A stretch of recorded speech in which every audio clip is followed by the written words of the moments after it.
The Tulsa King is about a New York mafia capo Dwight the General Manfredi. He is released from prison after serving 25 years and is exiled by his boss to set up shop in Tulsa, Oklahoma. When Dwight lands in Tulsa, he meets a taxi driver called Tyson. Tyson drives Dwight to his hotel, but while they stop for gas, Dwight goes into a dispensary.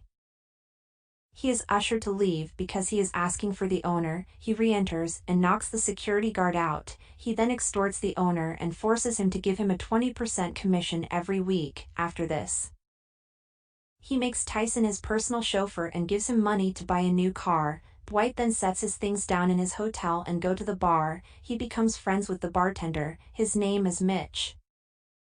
The next day, Tyson says that he couldn't get the car because the dealership thought he was a drug dealer with all the cash. Dwight goes and beats the dealer up and buys a new car. He then goes back to the bar where he meets a woman named Stacy. She invites him to their party and they sneak off to have sex. Later she finds out that he is 75 years old and quickly leaves, feeling disgraced. Tulsa King Episode 2. The episode opens with Dwight trying to check the public records of his family. He tries to view the full report, but he doesn't have a credit card, so he can't open it.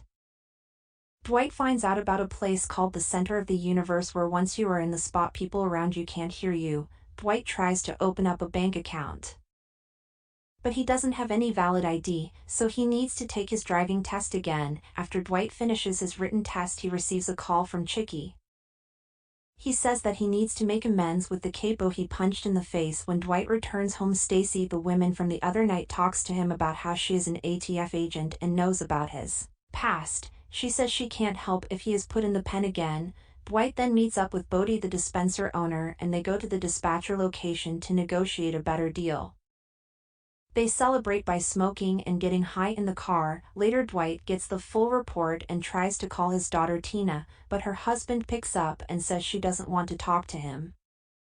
He then goes to the center of the universe to ask God why he was dealt this hand when he did everything right and stayed quiet for 25 years. Tulsa King Episode 3. The episode opens with Dwight practicing driving a car for his driver's license. They then go to the dispensary where Bodie has set up a party.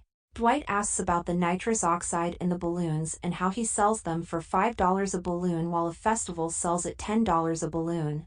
He then goes to talk to Mitch, the bartender, about the nitrous oxide because he owns a restaurant and can buy it in bulk. Later, Dwight goes and takes his driving test.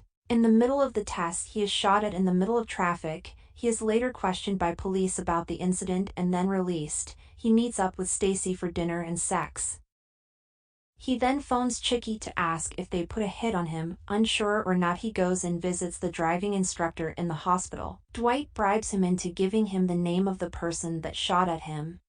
The next day, Dwight meets up with Tyson and tries to give him severance for the bullet holes in the car and how scary it would have been for Tyson's family to imagine Tyson in the car. However, Tyson disagrees and refuses the money. He says that he chose to work for him. Dwight finds the car that shot at him and finds that the person works at a horse ranch. He figures out that it is Armani, a mafia colleague of his that moved out to Tulsa. Dwight trails him home. Thank you for watching. Consider subscribing.